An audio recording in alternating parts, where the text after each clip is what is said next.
Hello students, now I am going to start the next and rest part from the chapter The Lost Child, which is written by Mulkraj Anand.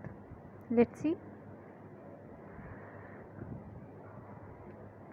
He ran towards his parents gaily and walked abreast of them for a while, being however soon left behind, attracted by the little insects and worms along the footpath that were teeming out from their hiding places to enjoy the sunshine.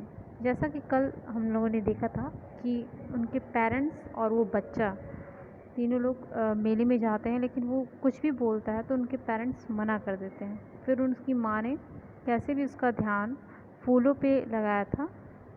Mustard जो field थे वहाँ पे dragon उड़ रहे थे, वो उनको पकड़ने के लिए वहाँ पे जाता है।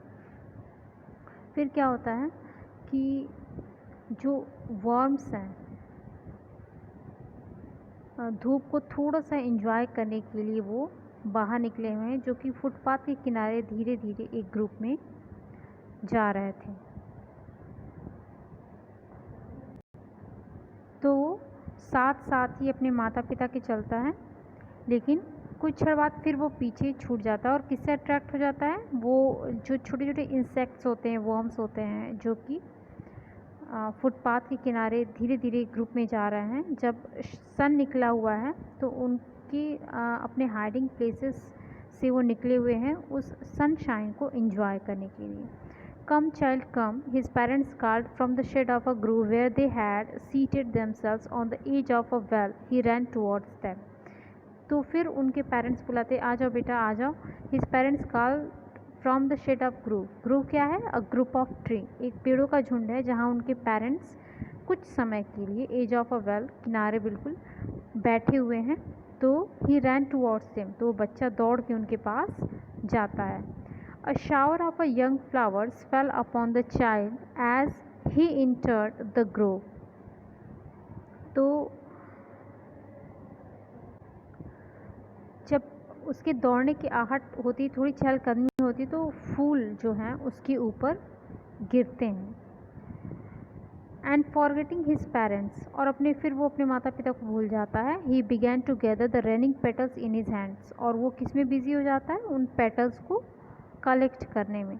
But low, he heard the cooing of doves and ran towards his parents shouting, the dove, the dove।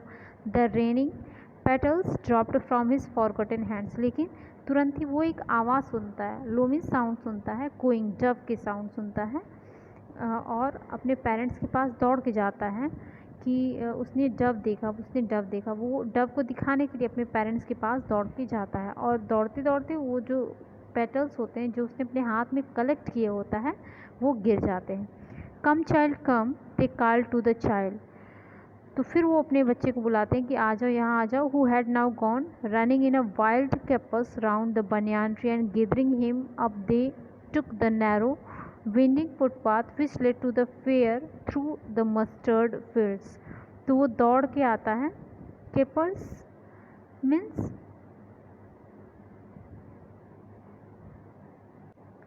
Run और डांस अराउंड, मतलब कि वो दौड़ते हुए उछलते हुए, वो एक बनियान ट्री है उसकी राउंड लगाते हुए वो नैरो जो बिल्कुल जिगजैग सड़क रहती है वहाँ से वो फुटपाथ की तरफ, जो मेले से तरफ जाते हुए जो मस्टर्ड फील्ड पड़ता है बीच में, वो वहाँ से अपना दौड़ते हुए जाता है। मतलब बनियान ट्री को से घूमते हुए वो अपने माता पिता के पास जाता है। और वे कहाँ जाते हैं?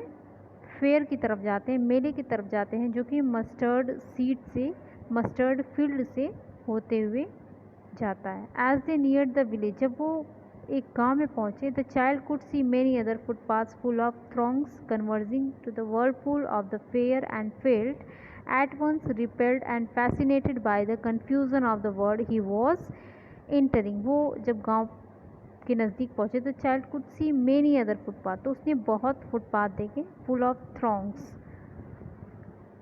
Means crowd, throng means crowd, जो क्राउड से भरा हुआ था, मतलब बहुत ज़्यादा लोग थे। कन्वर्जिंग मतलब intersecting to the whirlpool, whirlpool means a quickly rotating mass of people, मतलब वहाँ से काफ़ी जो घुमावदार वो रहता है, लोग आते हैं जाते हैं, इतनी भीड़, वो जो पहली बार वो देख रहा था। And felt at once repelled and fascinated, तो कहीं ना कहीं वो रिपल्शन और फैसिनेशन, मतलब अट्रैक्ट भी हो रहा था और रिपल्स भी हो रहा था, कहीं ना कहीं बैक हो रहा था और अट्रैक्ट हो रहा था उन सारी चीज़ों को देखते हुए, क्योंकि वो ऐसे वर्ड में अब इंटर कर रहा था जो उसको समझ में नहीं रहा था कि अब क्या होने वाला है, क्योंकि ये बच्चा था और वो अपनी लाइफ में पहली बार इसको देख रहा था। अ स्वीट मीट सेलर हाक्ड, तभी जो मिठाई बेचने वाला होता है वो चिल्लाता है, gulab jamun, rasgulla, barfi, jalebi. At the corner of the entrance and a crowd pressed around his counter at the foot of an architecture of many colored sweets decorated with leaves of silver and gold। तो वो एक कॉर्नर में अपनी उस दुकान को लगाया होता है और and crowd pressed around his counter, और जो भीड़ होती है उसको बिल्कुल घेरे होती है, और उसने अपनी जो ये स्वीट्स हैं इसको कई कलर से उसको सजाया रहता है। Decorated with leaves of silver and gold, और वो किससे डेकोरेट किया होता है, सिल्वर और गोल्ड पत्तियों से। The child stared open eyed and his mouth watered for the barfi that was his favourite sweet. तो उसकी जो फेवरेट स्वीट होती है वो बर्फ़ी होती है, तो उसको देख के वो बिल्कुल उसको घूरता है और उसको देख के उसके मुंह में पानी आ जाता है। I want that barfi slowly murmured, तो वो धीरे से भुनभुनाता, मुझे बर्फ़ी चाहिए। बट ही हाफ न्यू, लेकिन वो जानता है, आत्मने मन से वो जानता है कि एज ही बेग्ड, अगर वो इसे मांगता भी है, that is plea would not be heeded, तो उसकी इस बात को सुना नहीं जाएगा, because his parents would say he was greedy. Okay, so without waiting for an answer he moved on, तो बिना उनकी चीज़ों का जवाब दिए, मतलब कि वो कहता भी नहीं है, पूछता भी नहीं है, और उसकी जवाब को जान जाता है कि पेरेंट्स क्या कहेंगे, वो आगे बढ़ जाता है। अ फ्लावर सेलर हार्ट, तो ऐसे ही एक फ्लावर सेलर भी रहता है, वो भी बुलाता है, a garland of gulmohar, a garland of गुलमोहर।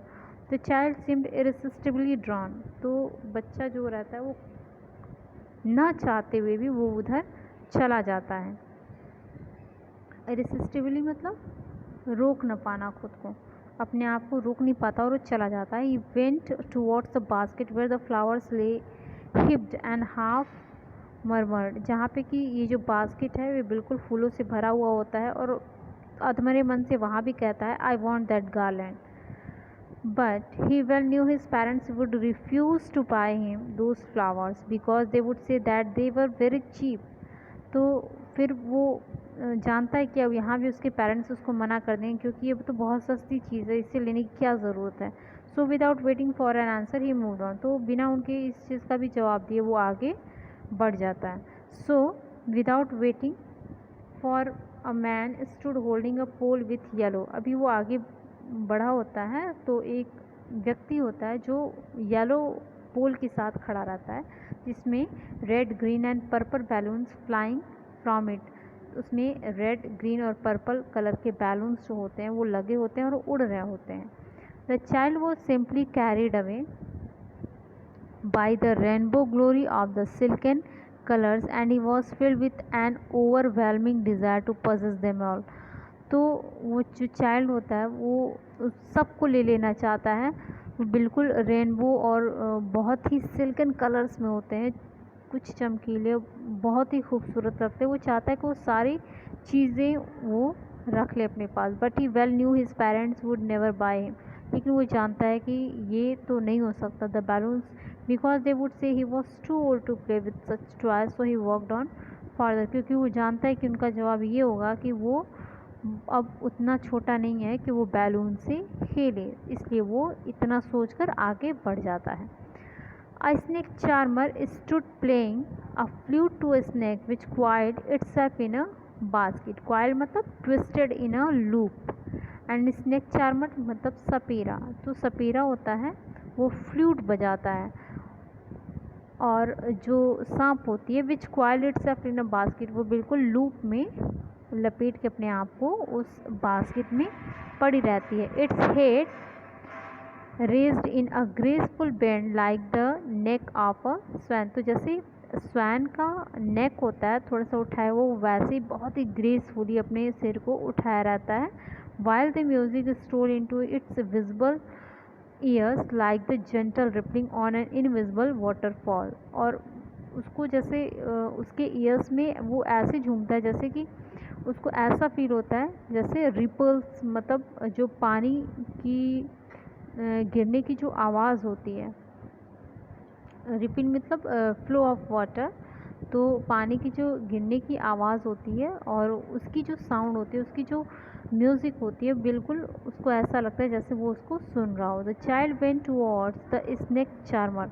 तो बच्चा जो है वो चाइल्ड जो है वो स्नेक चार्मर के पास जाता है, but knowing his parents had forbidden him to hear such coarse music as the snake charmer played, he proceeded farther. लेकिन वो जानता है कि उसके माता पिता उसको इस कोर्स मतलब कि हार्श और या रफ म्यूज़िक को सुनने से मना करेंगे, तो ऐसा सोचकर वो आगे बढ़ जाता है। There was a roundabout in full swing, full swing man, तो आगे बढ़ता है तो उसको झूला दिखता है जो गोल गोल चल रहा होता है। Men women and children carried away in a whirling motion, उस पर बहुत से बच्चे, मैन वुमेन सब घूम रहे होते हैं। Shrieked and cried with dizzy laughter, shrieked मतलब चीखना चिल्लाना, एंड डिजर मतलब कि चक्कर जैसा था, फिर भी उसमें एक बहुत मज़ा आता है, तो वो उन सब चीज़ों से चीख रहे होते हैं, चिल्ला रहे होते हैं।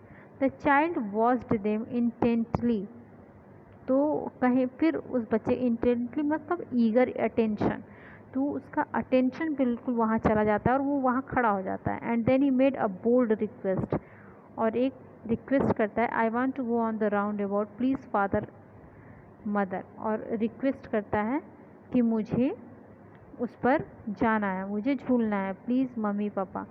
Okay, thank you.